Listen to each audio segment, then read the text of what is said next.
ആയിരിക്കും ആശയങ്ങളായി വരുന്നത് ഇത് 6 മാസമായിരിക്കും നമുക്ക് ഇത്രയും മനോഹരമായ ഈ മണൽപ്പരിപ്പ് കാണുവാൻ സാധിക്കുന്നത്. ഞാൻ ഈ ആശയങ്ങൾ പറയുന്ന സമയത്ത് കേരളത്തിൽ ന്യൂനമർദ്ദത്തിന്റെ ശക്തമായ മഴ പെയ്യുന്ന ദിനങ്ങളാണ്.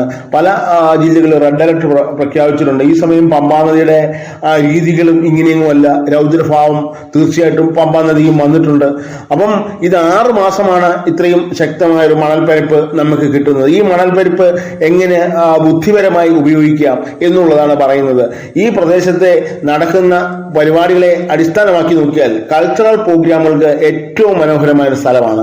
അതായത് ഇന്ത്യയിലെ വിവിധ പ്രദേശങ്ങളിലുള്ള വിവിധ സംസ്ഥാനങ്ങളിലുള്ള കൾച്ചറൽ പ്രോഗ്രാമിനെ വളരെ ചിട്ടയായി അടുക്കി നമ്മൾ ഈ പ്രദേശത്ത് പ്രസന്റ് ചെയ്യുമ്പോൾ അതിനോടൊപ്പം തന്നെ അന്യ സ്റ്റേറ്റുകളിലൊക്കെ ഭക്ഷണ സാധനങ്ങളും ഒക്കെ ഇവിടെ ചിട്ടയായിട്ട് ആ സംസ്കാരങ്ങളെ എല്ലാം കാണിക്കുന്ന രീതികളിൽ കൂടി ഒന്ന് ശ്രദ്ധ വെപ്പിച്ചാൽ